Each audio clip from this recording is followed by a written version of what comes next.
कमरे में मुकम्मल खामोशी तारी थी। बाहर खिड़की से तेज बारिश की गिरती बूंदों का शोर मेरी और उसकी रूह के दरमियान राब्ते का काम कर रहा था। फिर आखिरकार मैंने ही खामोशी तोड़ी। कहा, आपने ये कैसे समझ लिया कि मैं या आपके इर्द गिर्द बसने वाला कोई भी ज़ीरू कभी भी आपके किसी भी जज्बे को गलत होने का इल्ज़ाम देने का सोच भी सकता है? हम सब आपके अंदर के शफाफ और कोमल जज्बों की उतनी ही कदर करते हैं जिसकी वो हकदार है, और आपकी सच्चाई तो आपके अंदर चलती उस जंग से और भी वाज़े होती है जिसकी शिद्दत ने आपको यूं बिस्तर पर ला फेंका है। यकीन जानिए, हम सब के दिलों में आपकी इज्जत मजीद बढ़ गई है। बस मेरी आपसे इतनी दरख्वास्त है कि ऐसे हर जज्बे को अपनी ताकत बना लें, उसे अपने अंदर खुद पर हावी होकर आपको कमज़ोर न करने दें। हालांकि मैं जानता हूं कि मैं जो कह रहा हूं वो बहुत मुश्किल काम है, लेकिन आप जैसी सच्ची, शफाफ और कोमल मन की लड़की से मैं हर मोज़े की उम्मीद रखता हूं। वो गौर से मेरी जानिब देखती रही। बोली, मैंने कहा था ना, आपको अपने लफ्ज़ों पर खूब इख्तियार है, खूब चुनकर ये खजाना इस्तेमाल करते हैं आप। फिर न जाने क्या सोचकर उसके होंठों पर हल्की सी मुस्कुराहट आ गई। बोली, चलें, आज आपसे ये वादा भी रहा कि मैं अपने अंदर की इस जंग पर काबू पाने की कोशिश जरूर करूंगी, लेकिन आप खुद भी जानते हैं कि ऐसी जंगें जीतने के लिए हम कमजोर इंसानों के पास कोई हथियार, कोई आला नहीं होता। तभी आमतौर पर हमारी शिकस्त होती है और इन जज्बों की जीत। आप खुद भी तो इब्तिदा में एक ऐसी ही जंग हार चुके हैं। दुआ कीजिएगा कि खुदा मुझे भी आप जैसा ज़र्फ अता करे, मैं भी उतनी ही साबित कदम और चट्टान जैसी मजबूत बन सकूं कि मेरे अंदर चलते तूफान मेरी ज़ाहिरी हैयत को बिगाड़ न सकें और आसपास के लोगों को इसकी खबर ना हो सके। बोलें, दुआ करेंगे ना मेरे लिए? मैंने कहा, मेरी हर दुआ में आप ताउम्र शामिल रहेंगी। इतने में दरवाजे की जानिब से आहट बुलंद हुई और खान साहब बड़ी मालिकन के साथ खनकारते हुए कमरे में दाखिल हो गए। कुछ ही देर में खादिमा ने चाय भी उसी कमरे में ट्रॉली पर सजा दी। मैंने चाय खत्म करके खान साहब से इजाजत चाही। बड़ी मालिकन ने मेरे सर पर हाथ रख कर दुआ दी। मैंने लारेब को खुदा हाफिज कहा और खान साहब के साथ कमरे से निकल आया। मुझे रुखसत करने से पहले उन्हें न जाने क्या हुआ कि उन्होंने जोर से भींच कर मुझे अपने गले से लगा लिया और उनकी आंखें भीग गईं। बोले, आज न जाने क्यों तुम जैसे एक बेटे की कमी बहुत शिद्दत से महसूस हो रही है। मैं कुछ बौखला सा गया। कहा, आप ऐसा क्यों कह रहे हैं? क्या मैं आपका बेटा नहीं हूं? उन्होंने अपनी नम पलकें पूंछी। बोले, हाँ, वाकई आज तुमने एक बेटे से ज्यादा बढ़कर बेटे का हक अदा किया है। एक बेटी के बाप को इससे ज्यादा भला और क्या चाहिए होगा। मैंने हैरत से उनकी जानिब देखा और फिर वो छुपा नहीं पाए कि वो मेरी और लारेब की सारी गुफ्तगू सुन चुके हैं। दरअसल बाहर खाना खिलाने से फारिग होकर वो वापस आए, तब उन्होंने लारेब के कमरे का रुख किया। ठीक उसी वक्त बड़ी मालिकन, जो चाय के लिए कमरे से निकल चुकी थी, उन्हें लारेब के कमरे की जानिब बढ़ते देख कर रोक लिया। उन्हें हैरत हुई कि वो क्या कहना चाहती हैं, लेकिन फिर दरवाजे के करीब होने की वजह से खुद उनके कान भी हमारी बातों की जानिब लग गए और फिर हर बात उन्हें समझ में आती गई। शायद बड़ी मालिकन उस वक्त कमरे से जानबूझकर बाहर निकली थी ताकि उनकी दोस्त, उनकी सहेली बिना किसी झिझक के अपने दिल की बात मुझसे कर सके। शायद ये उनका मुझ पर हद से गुजरा हुआ मान भी था और इसी मान का भरम खान साहब ने भी बड़ी मालिकन की बात मान कर रख लिया। मैं जानता था कि मुझे ये सब बताते हुए उनके अंदर के शफीक बाप को किस दिक्कत का सामना करना पड़ा होगा, लिहाजा अब इसी मान के आबगीने का भरम रखना मेरा भी फर्ज हो गया था। मैंने उनके कांधे पर हाथ रखकर उन्हें तसल्ली दी। कहा, आप बेफिक्र रहें, लारेब बहुत जल्द ठीक हो जाएगी। आप बहुत खुशकिस्मत हैं खान साहब कि आपको खुदा ने लारेब जैसी बेटी दी है, और ऐसे अनमोल तोहफों की हिफाजत देने वाला खुद करता है। और एक बात हमेशा याद रखिएगा कि रिश्ते सिर्फ खून ही नहीं बनाता, बल्कि कभी कभी तो खून से बने रिश्ते सिर्फ एक मजबूरी बनकर हमारे साथ चलते रहते हैं। असल रिश्ते वो होते हैं जो हम खुद अपनी मर्जी से बनाते हैं और चुनते हैं, जैसा कि मेरा आपसे, बड़ी मालिकन से और लारेब से रिश्ता है, जो हम सब ने खुद चुना है, और हम सब ही इस रिश्ते की बेहद इज्जत करते हैं, इसे जान से अजीज जानते हैं। मैं उन्हें गले लगाकर दरगाह के लिए पलट गया। वो देर तक वहीं ड्योढ़ी में खड़े गाड़ी को दूर जाता देखते रहे। मेरा दिल उस वक्त शिद्दत से बस यही एक दुआ कर रहा था कि ऐ मेरे खुदा, इस मजबूर बाप के सामने मेरी लाज रह जाए और वो खुद अपनी ज़ात के सामने सुरखरू हो जाएं। उनके अंदर का बाप कभी किसी के सामने शर्मिंदा ना हो। कुदरत ने दुनिया में जितने भी रिश्ते बनाए हैं, उनमें सबसे मजबूर रिश्ता शायद बाप का ही बनाया गया है। खास तौर पर अगर ये रिश्ता एक बेटी से शदीद मोहब्बत करने वाले एक वज़ादार बाप का हो, तब इस मजबूरी और बेकसी की हदें लामहदूद होती हैं। मैं जब दरगाह पहुंचा तो असगर साहब बेचैनी से मेरा इंतजार कर रहे थे। मुझे देखते ही लपक कर मेरी जानिब बढ़े। कहाँ रह गए थे? बड़ी देर लगा दी। मैंने हैरत से उनकी जानिब देखा। कहा, खैरियत? बोले, हाँ, मुझे मेरे मकतूल की इत्तला मिल गई है। अगली जुमेरात को पिछली पहाड़ी की तरफ से आती हुई गांव की कच्ची सड़क पर मुझे उसका एक खास मकाम पर इंतजार करना होगा और उसे वहीं खत्म करके अपनी आज़ादी का परवाना हासिल करना होगा। असगर साहब की बात सुनकर मेरा दिल जैसे एक लम्हे में ही डूब सा गया, लेकिन वो अपनी धुन में ही पुरजोश से सारी तफसीलात बताते रहे कि कैसे आज छल्लावे ने उन्हें दरगाह के बाहर बुलवाकर वो सारी तफसीलात उनके हवाले की थी। वो बहुत खुश थे कि आखिरकार उनकी आज़ादी का दिन भी आ ही गया था, बस चंद दिन ही तो रह गए थे। लेकिन तभी मैंने भी फैसला कर लिया कि मैं उनके हाथों से ये गुनाह कबीरा सरजद होने नहीं दूंगा, चाहे मुझे इसके लिए कुछ भी करना पड़े, चाहे मेरी अपनी जान ही क्यों न चली जाए। लेकिन उन्हें इस आखिरी जुर्म से रोकना मेरी आखिरी ख्वाहिश बनती जा रही थी। काश उस वक्त सुल्तान बाबा वहां होते तो मैं खुद को इस कदर तन्हा महसूस न करता।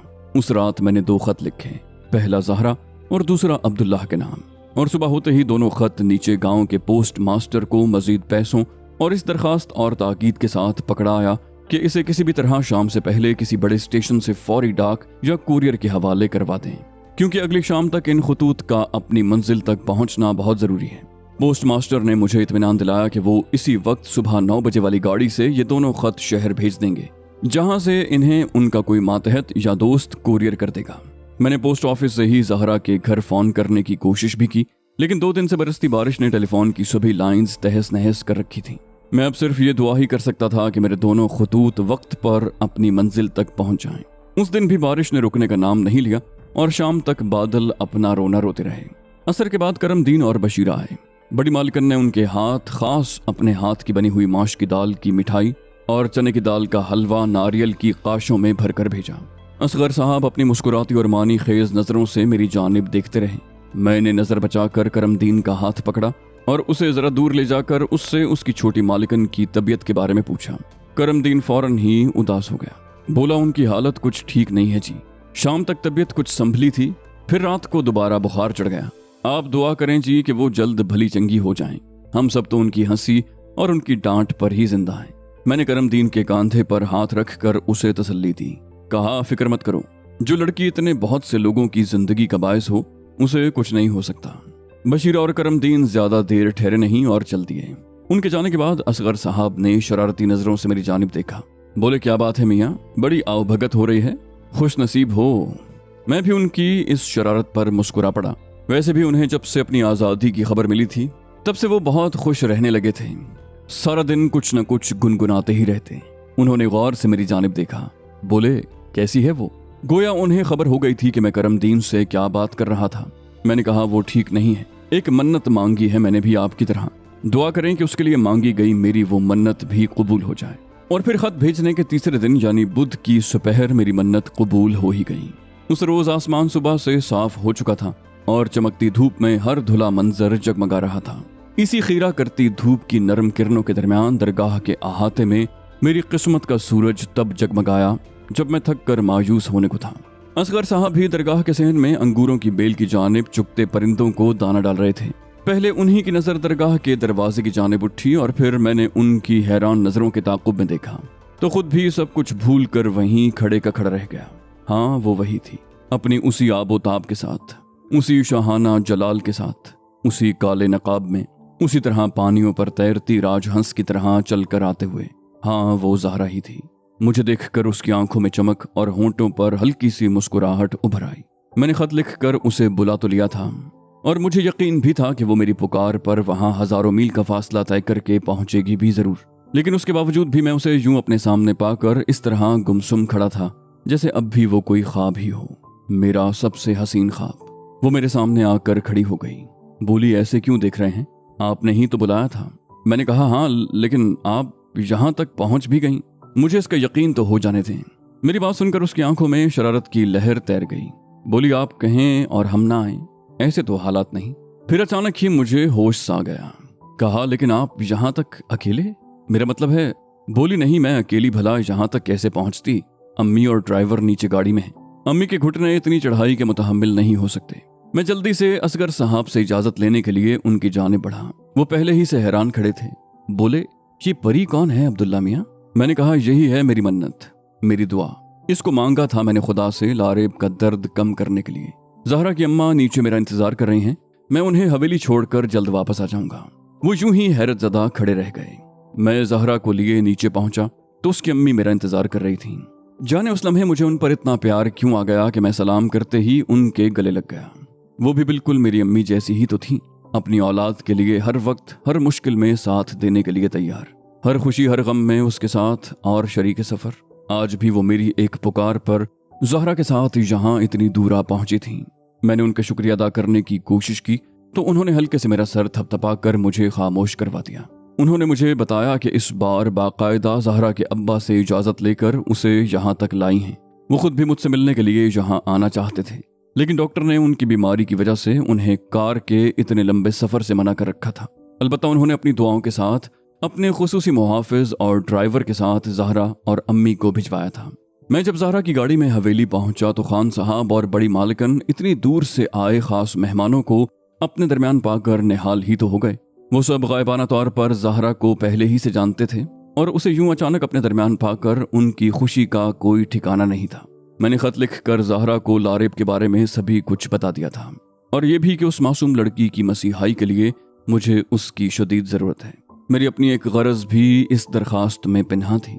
मैं जुमेरात से पहले एक बार ज़हरा से मिलना चाहता था, क्योंकि जुमेरात के दिन मैंने असगर साहब को उस भयानक जुर्म से रोकने के लिए खुद उस शिकारगाह में पहुंचने का फैसला कर लिया था जहां उन्हें अपना आखिरी जुर्म सरंजाम देना था। मैंने उस मुतवक्के मकतूल की जगह खुद लेने का इरादा किया था। मेरी कोशिश यही थी कि मैं किसी भी तरह उनको इस आखिरी गुनाह से रोक सकूं, लेकिन मैं जानता था कि बात सिर्फ असगर साहब की नहीं है। मेरा वास्ता वहां उस अनजानी मखलूक से भी पड़ सकता था और जरूरी नहीं कि मैं जिंदा वहां से वापस आ पाता। लेकिन ये जुआ तो मुझे खेलना ही था और इस आखिरी बाजी से पहले मैं अपनी जिंदगी के सरमाए से आखिरी बार मिल लेना चाहता था। मम्मा और पापा को मैंने इसलिए खबर नहीं की थी कि मैं आखिरी लम्हों में कमजोर नहीं पड़ना चाहता था। अलबत्ता ज़हरा को मैंने असगर साहब या छल्लावे की उस दास्तान के बारे में फिलहाल कुछ नहीं बताया था। उसे बस लारेब की बीमारी का ही पता था और ये कि मैंने उसे मोहब्बत के घाव के आखिरी मरहम के तौर पर जबलपुर बुलवाया है। सारी औरतें जरा ही देर में आपस में यूं घुल मिल चुकी थीं जैसे वो बरसों से एक दूसरे को जानती हों। अंदर जनाने की जानिब से उन सब के हंसने और बोलने की आवाजें जहां मर्दाने में मुझ और खान साहब तक भी आ रही थीं। खान साहब को भी शायद कुछ समझ आ रहा था कि मैंने ज़हरा को वहां क्यों बुलवाया है। उन्होंने मेरा हाथ थाम लिया। बोले, अब्दुल्ला मियाँ, और कितने एहसान करोगे मुझ पर?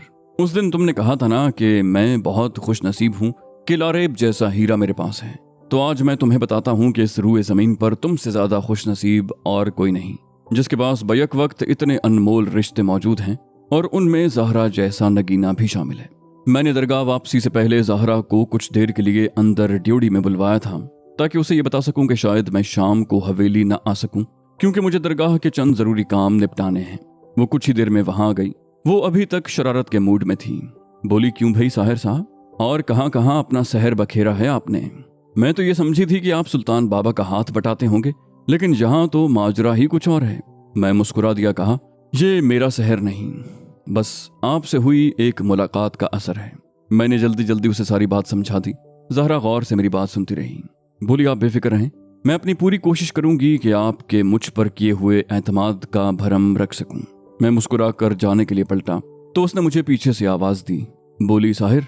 मैंने रुक कर उसकी जानिब देखा। वो भीगी पलकें लिए खड़ी थी। बोली, मुझे आप पर फख्र है, आप मेरा मान है। मैं कुछ भी तो नहीं बोल पाया, बस अगले ही लम्हे खुद मेरी आंखें भीग चुकी थीं। मुझे पता भी नहीं चला कि कब दो आंसू मेरी आंखों से निकले और फिसल कर मेरे गालों तक आ पहुंचे। पल भर में ही उस दिलबर ने मेरे साथ जन्मों की रियाजत, मेरी सारी मुशक्कत, सारी मेहनत का मुआवजा अपने पंखड़ी लबों से दो लफ्ज बोलकर अदा कर दिया था। क्या उस लम्हे के बाद भी जीने की कोई और वजह बाकी रह जाती थी? हम दोनों भी कितने अजीब थे। जमाने में बिछड़ने वाले एक दूसरे को रो कर विदा करते हैं, जबकि हम दोनों की आंखों में इसलिए आंसू थे कि हम एक दूसरे को रफ्ता रफ्ता पा रहे थे। मेरी आंखों में आंसू देखकर वो मजीद एक पल भी वहां रुक नहीं पाई और जल्दी से अपनी पलकों की शबनम अपनी हथेलियों में समेटती हुई वहां से अंदर की जाने बढ़ गई। मैं दरगाह पहुंचा तो असगर साहब को वहां मौजूद न पाकर मेरा दिल धक से रह गया। कहीं उनका मंसूबा बदल तो नहीं गया था? उन्होंने तो जुमेरात का बताया था मुझे, पर कहीं उन्होंने एक दिन पहले ही अपना जुर्म सरंजाम देने का फैसला तो नहीं कर लिया? खुदा ने ज़हरा को यहाँ तक पहुंचाकर मेरी एक दुआ तो पूरी कर दी थी, लेकिन मेरी दूसरी दुआ, मेरा दूसरा खत मैंने अब्दुल्लाह के नाम लिखा था कि किसी भी तरह सुल्तान बाबा को जुमेरात से पहले जबलपुर वाली दरगाह पहुंचने का पैगाम दे। पता नहीं उस खत का क्या बना।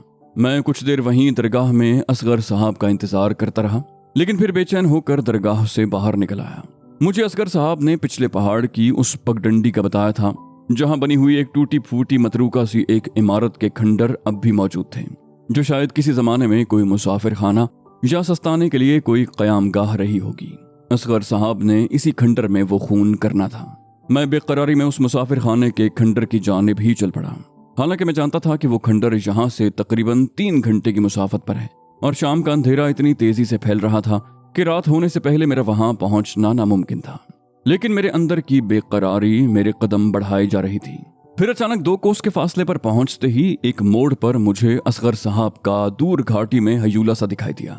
वो लंबे लंबे डग भरते हुए दरगाह की जानिब ही चले आ रहे थे। मैंने शुक्र अदा करके सुकून की एक लंबी सांस ली, लेकिन पल भर में ही मेरी वही सांस हलक में अटक गई। असगर साहब के हाथ में एक बड़ा सा चाकू था, जिसे वो आसपास की चट्टानों पर तेज करने के से अंदाज में रगड़ते चले आ रहे थे। तो क्या उन्होंने खून कर दिया था? इतने में असगर साहब की नजर भी मुझ पर पड़ चुकी थी। वो कुछ ठिठक कर रुक गए। मैं भागता हुआ उनके पास पहुंचा। मेरा सांस धूकनी की तरह चल रहा था। मैंने कहा, कहाँ चले गए थे आप? मैं तो परेशान ही हो गया था। वो हैरान से थे। बोले, बताया तो था तुम्हें, कल जुमेरात है ना। मैं जरा खंडर तक गया था, कुछ इब्तिदाई इंतजामात करना थे, लेकिन तुम इस ढलती शाम में कहाँ चल दिए? मैंने इत्मीनान का गहरा सांस लिया। गोया मेरा शक गलत था। मैंने उन्हें टाल दिया। कहा, कहीं नहीं, बस आप दरगाह में नहीं थे तो परेशान होकर बाहर निकल आया। चलें वापस चलते हैं। मैं उन्हें साथ लिए वापस दरगाह आ गया। उन्हें अगली शाम से पहले खंडर पहुंचना था और खंडर में उस शख्स का इंतजार करना था।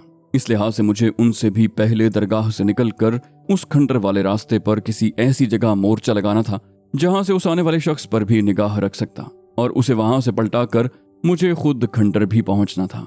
सारी रात इसी उधेड़बुन में गुजर गई।